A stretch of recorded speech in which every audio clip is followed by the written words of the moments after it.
Alô, você! Estamos falando sobre a lei anticrime.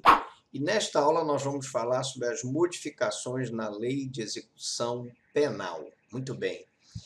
Vamos começar falando sobre os dados genéticos.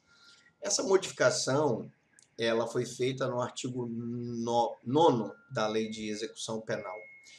Então, diz o seguinte: deve ser viabilizado ao titular de dados genéticos o acesso aos seus dados constantes nos bancos de perfis genéticos, bem como a todos os documentos da cadeia de custódia que gerou esse dado, de maneira que possa ser contraditado pela defesa. Então, se eu tiver uma apreensão de dados genéticos e esses dados genéticos estiverem em bancos de perfis genéticos, que nós falamos numa aula passada, sobre esses bancos de perfis genéticos que são administrados pelo Instituto Médico Legal, e também os documentos dessa cadeia de custódia que gerou esse dado genético, ele deve ser fornecido de maneira que possa ser contraditado pela defesa, porque aí está estabelecido e resguardado o direito de defesa do acusado sobre esses dados genéticos. Mas o que é, professor Franklin, esse dado genético? Esse dado genético é quando acontece um crime, a polícia deve isolar o local e recolher todas as provas. E dentro dessas provas nós podemos ter aí pedaços de pele, né, o cabelo, um pedaço de unha ou um pedaço de corpo que poderá ser utilizado como prova. Imagine, por exemplo, um estupro que aconteceu contra um vulnerável, em que a única prova que eu tenho é um fio de cabelo do acusado que ficou no corpo da vítima. E aí, aquele dado genético que comprova que aquele cabelo pertencia ao acusado, ele é extremamente importante na prova da materialidade. Mas essa prova da materialidade deverá ser exposta, deverá ser dado a ele a oportunidade de conhecimento para que ele possa exercer o seu direito de contraditório e ampla defesa. Outra questão que modificou na lei de execução penal é a questão da falta grave. A questão da falta grave. Bom, mas o que aconteceu com a falta grave?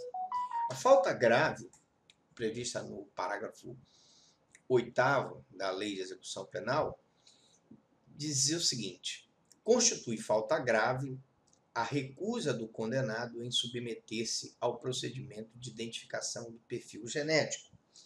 Então, se ele não se submete a essa identificação desse perfil genético, para que possa ser colhido o material genético dele e ele, então, possa ser confrontado com o material que foi encontrado num determinado local de crime, isso constitui falta grave. Veja que a lei não está obrigando ele a fornecer o material genético.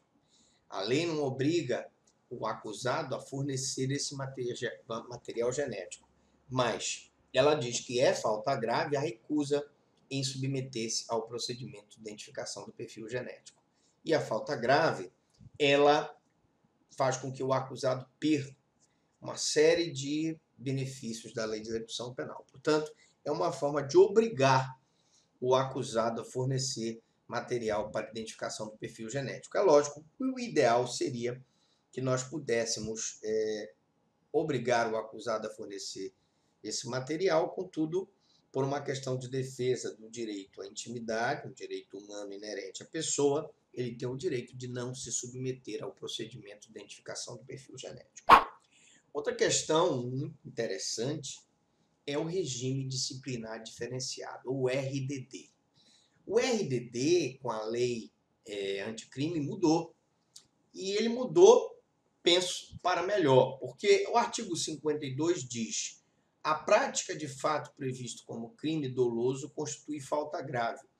E quando ocasionar subversão da ordem ou disciplina internas, sujeitará o preso provisório ou condenado nacional ou estrangeiro, sem prejuízo da sanção penal, ao regime disciplinar diferenciado, com as seguintes características. Vamos lá. Então, é a prática de fato definida como crime doloso. Primeiro, ele tem que praticar um crime doloso dentro do estabelecimento penitenciário. Isso vai constituir uma falta grave, em que será apurado mediante um procedimento assegurado o contraditório e a ampla defesa.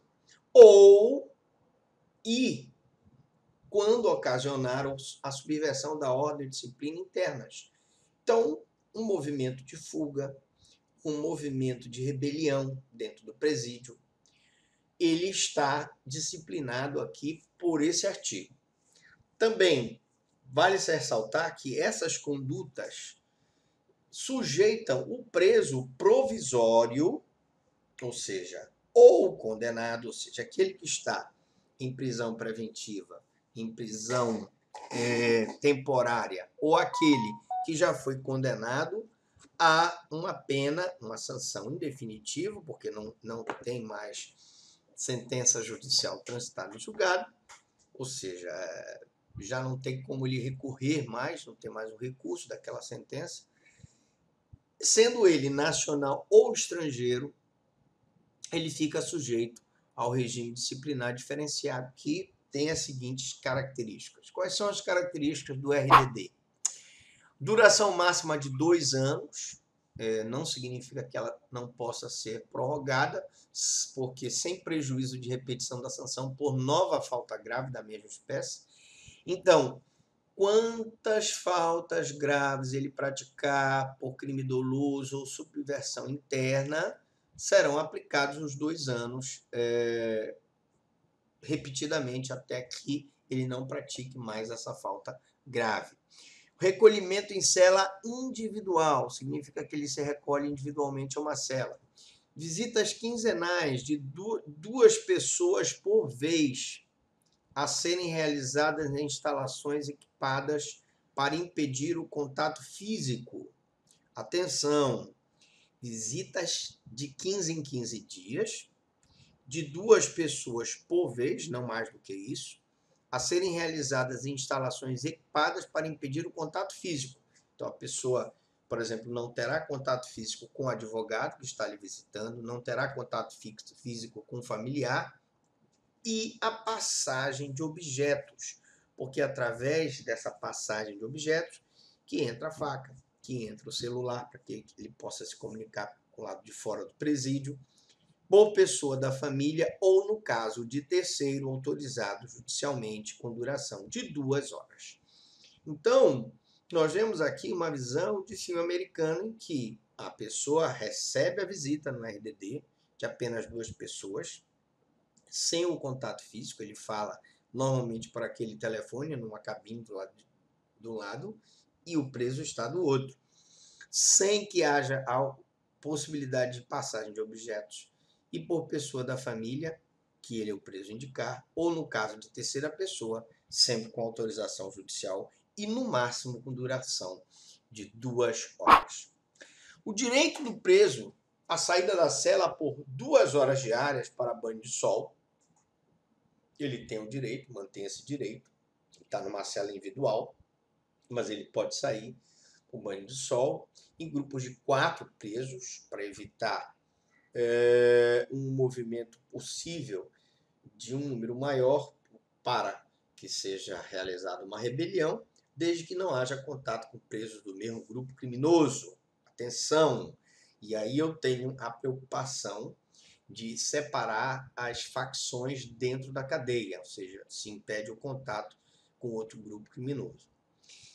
O inciso 5º diz: entrevistas sempre monitoradas, exceto aquelas com seu defensor, em instalações equipadas para impedir o contato físico e a passagem de objetos. Falamos ainda há pouco. Bom, a questão é, eu posso monitorar a conversa do defensor do acusado, no caso o advogado, o defensor público, dentro do regime disciplinar? A resposta é não. Em princípio, não. Em princípio, embora ele se impeça o contato físico do defensor com ele, nós não podemos monitorar essa conversa porque ele está exercendo aí o direito de defesa e o contraditório, no caso, pode ser usado para fazer o contraditório e orientar o defensor. mas salvo expressa autorização em contrário. Se eu tiver uma investigação que aponta que aquele defensor público ou que aquele advogado está ali para passar informações de prática de crimes pela organização criminosa para fora do presídio, eu posso obter uma autorização expressa judicial, e aí tem que ser expressa, só por ordem judicial, em contrário, no sentido de que aquela conversa seja monitorada. É isso mesmo. Atenção, senhores advogados e defensores públicos, a sua conversa pode ser monitorada por esse dispositivo. Fiscalização do conteúdo da correspondência. Também eu posso ter uma fiscalização desse conteúdo da correspondência, porque dentro da correspondência do preso eu posso ter ordens para uma facção criminosa, tanto dentro da cadeia, para matar um outro preso, quanto fora da cadeia, para praticar qualquer ato tentatório contra a ordem pública e a paz social. Também o inciso 7º diz a participação em audiências judiciais, preferencialmente por videoconferência. Não há dúvida nenhuma que a videoconferência é o futuro dessas audiências judiciais. A audiência por videoconferência, para evitar, garantindo-se a participação do defensor no mesmo ambiente do preso, ou seja, o advogado está do lado do preso, mas ele está depondo por videoconferência, justamente para evitar que haja aquele deslocamento custoso para o Estado, com viaturas da polícia, com deslocamento de policiais, o que não é condizente com o futuro das audiências judiciais que se faz necessário implantar. Parágrafo 1º. O regime disciplinar diferenciado também será aplicado aos presos provisórios ou condenados nacionais ou estrangeiros. Atenção, o regime disciplinar também pode ser aplicado nas seguintes situações. Vamos lá, passamos um pouquinho. Que apresentem alto risco para a ordem e a segurança do estabelecimento penal da sociedade. Imagine um terrorista e chega num estabelecimento penal jurado de morte por várias facções criminosas. Esse cidadão, ele apresenta alto risco para a ordem interna do presídio. Então, ele pode ficar no regime disciplinar diferenciado em cela individual para evitar que outros presos possam praticar qualquer tipo de conduta contra ele. Ou ele mesmo possa, de acordo com os ditames de sua facção, exercer essa possibilidade de praticar os atos terroristas. Inciso 2, sobre os quais recaem fundados suspeitas de envolvimento ou participação a qualquer título em organização criminosa, associação criminosa ou milícia privada, independentemente da prática de falta grave. Atenção, vou repetir o inciso 2. Sobre os quais recaiam fundadas suspeitas de envolvimento ou participação a qualquer título em organização criminosa, associação criminosa ou milícia privada, independente da prática de falta grave. Meus queridos alunos, se ele, a qualquer título, mediante, vocês sabem que todos concorrem para o crime na medida de sua culpabilidade, sendo ele o autor, o chefe da quadrilha, sendo ele partícipe, isso é que quer dizer a expressão a qualquer título, participando ele de organização criminosa, ou associação criminosa, ou milícia privada, que são coisas diferentes, né? Se nós puxarmos aqui o nosso Google, nós vamos ver que organização criminosa